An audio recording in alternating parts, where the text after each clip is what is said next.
भगवद गीता हिंदू धर्म के प्रमुख ग्रंथों में से एक है जो मन, शरीर और आत्मा की जीवन शैली के लिए मार्गदर्शन प्रदान करता है। भगवद गीता मात्र एक कहानी नहीं है। आज के सामाजिक परिवेश से इसे कई तरीके से जोड़ा जा सकता है। अर्जुन, जिनके पास सब कुछ था, सुख, समृद्धि और एक खुशहाल परिवार, देखते ही देखते सब कुछ खो बैठे और उन्हीं सब वस्तुओं को वापस पाने के लिए उन्हें अपनों से ही युद्ध करना पड़ा। वह उस स्थिति में थे जहां उन्हें सब कुछ खोने के गम में जीते हुए अपनों के सामने खुद को विजेता साबित करना था। इतना ही नहीं, उन्हें अपने मन में कई शंकाओं और भय से जूझना पड़ा कि क्या करना सही था और निकट भविष्य में वो क्या खो देंगे। यही सब भय और शंका जो उस समय उनके मन में चल रही थी, आज कहीं ना कहीं हम सबके अंदर मौजूद है। हम सभी बीती बातों का दुख और आने वाले कल का डर रखते हैं। सामाजिक क्षेत्र में हम अपने आप को विजेता साबित करने के लिए लगातार प्रयास कर रहे हैं, जिसका परिणाम मानसिक रूप से टूटना हो सकता है। जीवन के निर्देशक के रूप में भगवद गीता से हमें महत्वपूर्ण सीख मिलती है, जो हमें अपने दैनिक जीवन में अनुसरण करना चाहिए। श्रीमद् भगवद गीता में भगवान श्री कृष्ण हमें ये समझाते हैं कि कैसे इन हार जीत की भावनाओं, अन्य भविष्य के डर से हमें मुक्त होना है और कैसे अपने दैनिक जीवन को सुख से जीना है। ईश्वर की प्रेरणा से आज श्रीमद् भगवद गीता का हिंदी अनुवाद आपके सामने प्रस्तुत करने जा रही हूँ। मुझसे इसके पठन में कोई त्रुटि हो तो भगवान श्री हरि मुझे क्षमा करे और हम सभी के ऊपर अपनी कृपा दृष्टि बनाए रखे। भगवद गीता साक्षात भगवान की वाणी है। यह अर्जुन और भगवान श्री कृष्ण के बीच हुआ दैवी संवाद है। ये संवाद आज से 5000 वर्ष पूर्व कुरुक्षेत्र नामक स्थान पर हुआ। भगवद गीता में जीवन के सभी महत्वपूर्ण प्रश्नों के उत्तर है, जैसे मैं कौन हूँ, ईश्वर कौन है, हमें कष्ट क्यों होते हैं, क्या पूर्व जन्म होता है, क्या अन्य ग्रहों पर जीवन है, हम कैसे इस जन्म और अगले जन्म में सुखी रह सकते हैं, हम भगवत धाम में कैसे जा सकते हैं। किसी के मन में ये जानने की जिज्ञासा हो सकती है कि कुरुक्षेत्र में हुए महाभारत का युद्ध, जिसकी वजह से भगवद गीता कही गई, उसका कारण क्या था। 5000 वर्ष पूर्व विचित्र वीर्य नामक एक महान राजा का देहांत हो गया। उसके बड़े पुत्र धृतराष्ट्र ने जन्म से अंधे होने के कारण वह राज्यभार संभालने में असमर्थ था, अतः उसके छोटे भाई पांडु ने राज्य सिंहासन संभाला। पांडु की मृत्यु के बाद उसके 5 पुत्र, जो पांडवों के नाम से विख्यात थे, जो नियम के अनुसार राज्य के उत्तराधिकारी थे, परंतु उनकी आयु कम होने के कारण धृतराष्ट्र ने स्वयं राज्यभार संभाला। धृतराष्ट्र के 100 पुत्र थे, जो कौरवों के नाम से जाने जाते थे। जब पांडव बड़े होकर राज्यभार संभालने लायक हुए तो वे संपूर्ण राज्य लेना नहीं चाहते थे। हालांकि वो उनका नियमगत अधिकार था। वे राज्य को अपने चचेरे भाइयों कौरवों के साथ बांटना चाहते थे। अतः राज्य को कौरवों और पांडवों के बीच बांट दिया गया। लेकिन कौरवों में ज्येष्ठ दुर्योधन इसे संतुष्ट नहीं था। वह संपूर्ण राज्य को स्वयं ही भोगना चाहता था। उसने पांडवों को मारने के कई षड्यंत्र रचे, परंतु वह असफल रहा। फिर उसने नियम के विरुद्ध संपूर्ण राज्य को हड़प लिया और पांडवों को राज्य से निष्कासित कर दिया।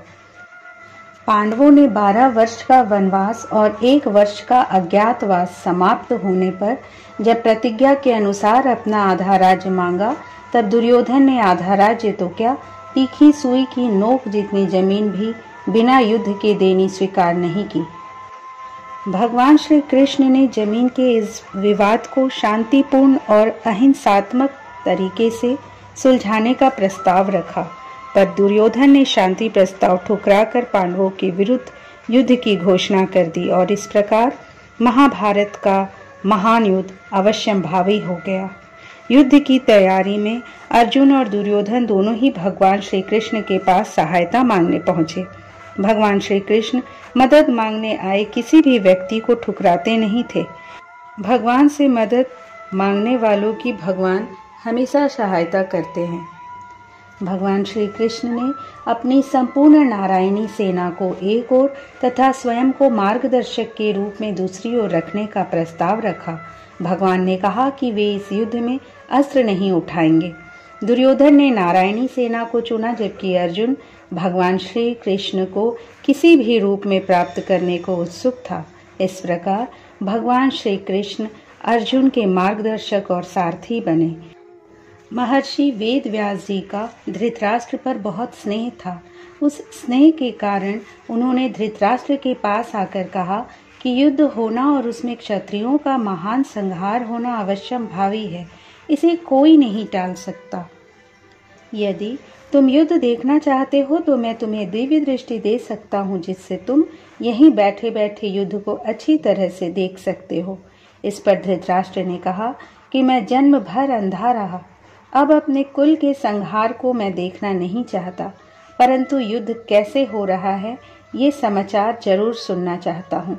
तब व्यास जी ने कहा कि मैं संजय को दिव्य दृष्टि देता हूँ, जिससे यह संपूर्ण युद्ध को, संपूर्ण घटनाओं को, सैनिकों के मन में आई हुई बातों को भी जान लेगा, सुन लेगा, देख लेगा और सब बातें तुम्हें सुना भी देगा।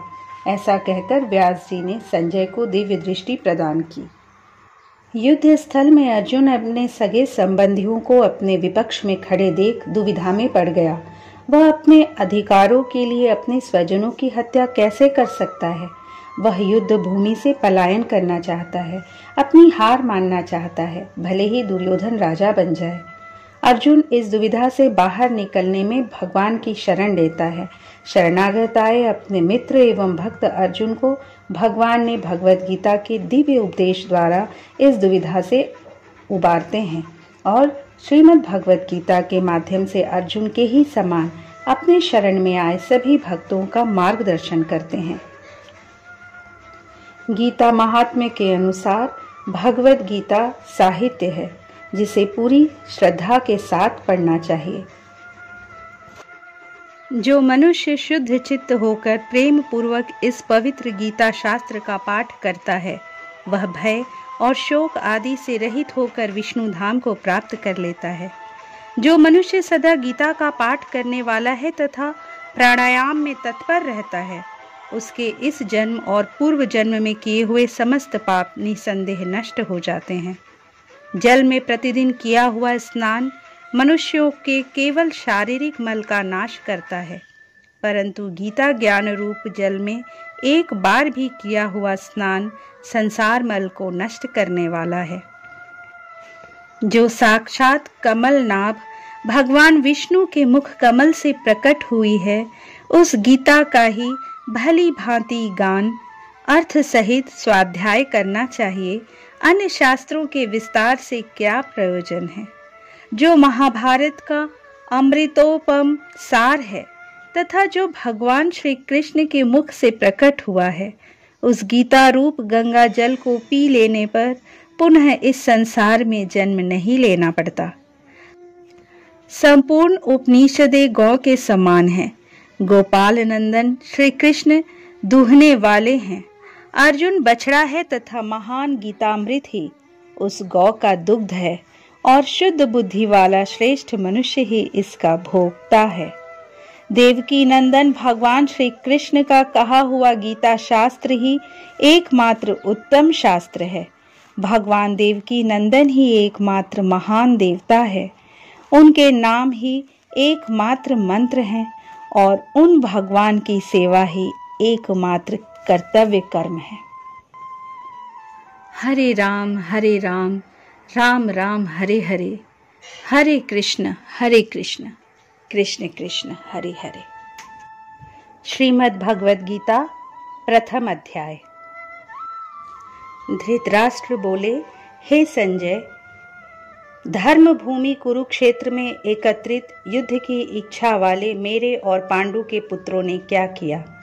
संजय बोले, उस समय राजा दुर्योधन ने व्यूह रचना युक्त पांडवों की सेना को देखकर और द्रोणाचार्य के पास जाकर यह वचन कहा, हे आचार्य, आपके बुद्धिमान शिष्य द्रुपद पुत्र धृष्टद्युम्न द्वारा व्यूहाकार खड़ी की हुई पांडुपुत्रों की इस बड़ी भारी सेना को देखिए। इस सेना में बड़े बड़े धनुषों वाले तथा युद्ध में भीम और अर्जुन के समान शूरवीर सात्विक और विराट तथा महारथी राजा द्रुपद, धृष्टकेतु और चेकितान तथा बलवान काशीराज, पुरुजित, कुंती भोज और मनुष्यों में श्रेष्ठ शैब्य, पराक्रमी युद्धामन्यु तथा बलवान उत्तमौजा, सुभद्रा पुत्र अभिमन्यु एवं द्रौपदी के 5 पुत्र, ये सभी महारथी हैं। हे ब्राह्मण श्रेष्ठ, अपने पक्ष में जो प्रधान हैं उनको आप समझ लीजिए। आपकी जानकारी के लिए मेरी सेना के जो सेनापति हैं उनको बतलाता हूँ। आप द्रोणाचार्य और पितामह भीष्म तथा कर्ण और संग्राम विजयी कृपाचार्य तथा वैसे ही अश्वत्थामा, विकर्ण और सोमदत्त का पुत्र भूरिश्रवा और मेरे भी लिए जीवन की आशा त्याग देने वाले बहुत से शूरवीर, अनेक प्रकार के शास्त्रों से सुसज्जित और सब के सब युद्ध में चतुर है। भीष्म पितामह द्वारा रक्षित हमारी वह सेना सब प्रकार से अजेय है और भीम द्वारा रक्षित इन लोगों की यह सेना जीतने में सुगम है। इसलिए सब मोर्चों पर अपनी अपनी जगह स्थित रहते हुए आप लोग सभी निसंदेह भीष्म पितामह की ही सब ओर से रक्षा करें। कौरवों में वृद्ध बड़े प्रतापी पितामह भीष्म ने उस दुर्योधन के हृदय में हर्ष उत्पन्न करते हुए उच्च स्वर से सिंह की दहाड़ के समान गरज कर शंख बजाया। इसके पश्चात शंख और नगाड़े तथा ढोल, मृदंग और नरसिंहे आदि बाजे एक साथ ही बज उठे। उनका वह शब्द बड़ा भयंकर हुआ। इसके अनंतर सफेद घोड़ों से युक्त उत्तम रथ में बैठे हुए श्री कृष्ण महाराज और अर्जुन ने भी अलौकिक शंख बजाए। श्री कृष्ण महाराज ने पांचजन्य नामक, अर्जुन ने देवदत्त नामक और भयानक कर्म वाले भीमसेन ने पौंड्र नामक महाशंख बजाया। कुंती पुत्र राजा युधिष्ठिर ने अनंत विजय नामक और नकुल तथा सहदेव ने सुमोघ और मणिपुष्पक नामक शंख बजाए।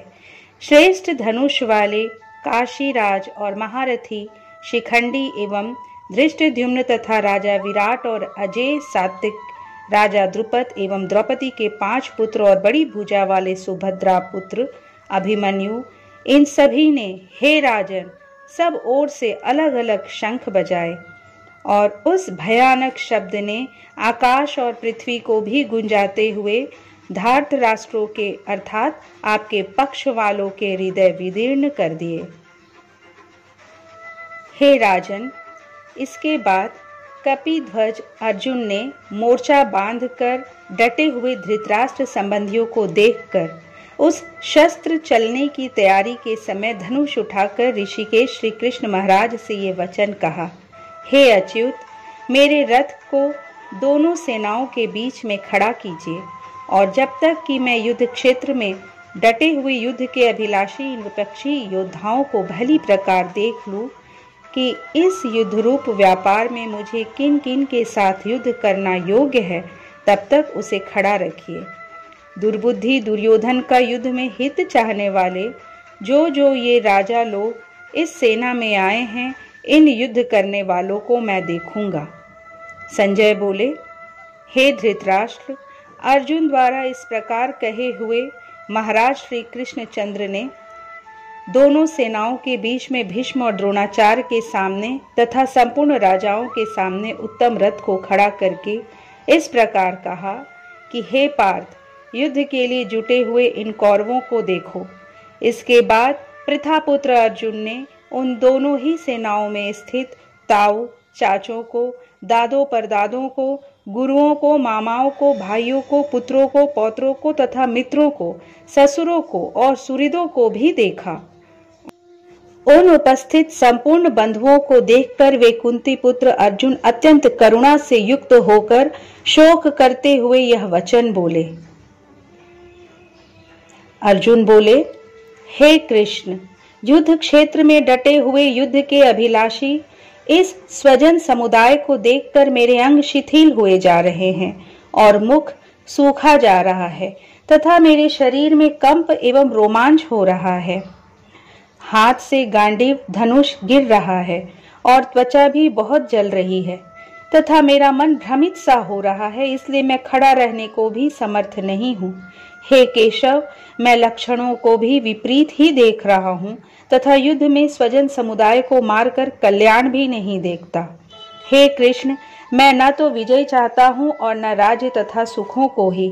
हे गोविंद, हमें ऐसे राज्य से क्या प्रयोजन है अथवा ऐसे भोगों से और जीवन से भी क्या लाभ है।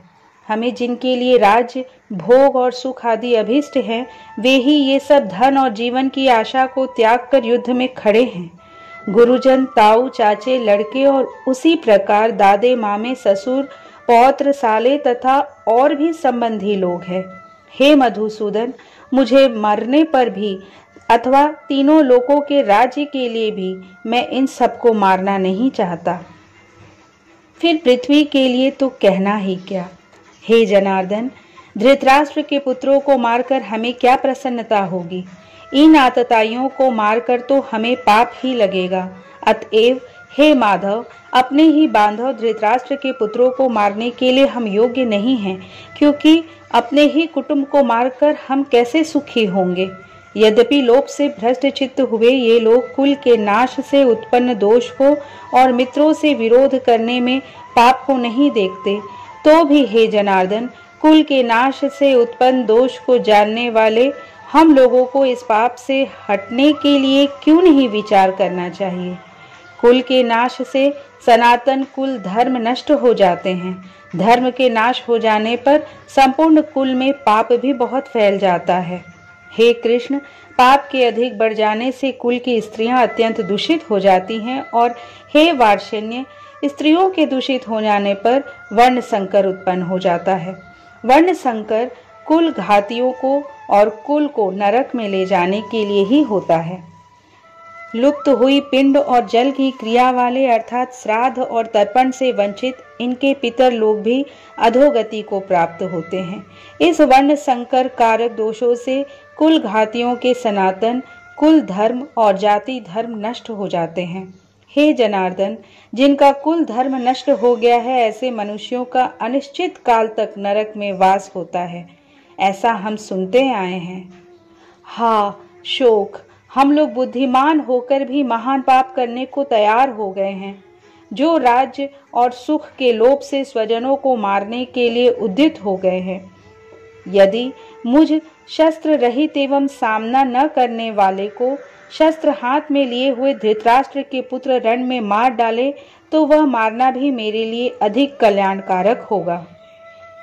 संजय बोले, रणभूमि में शोक से उद्विग्न मन वाले अर्जुन इस प्रकार कहकर बाण सहित धनुष को त्याग कर रथ के पिछले भाग में बैठ गए। श्री कृष्ण अर्जुन संवाद में अर्जुन विषाद योग नाम का प्रथम अध्याय संपूर्ण हुआ।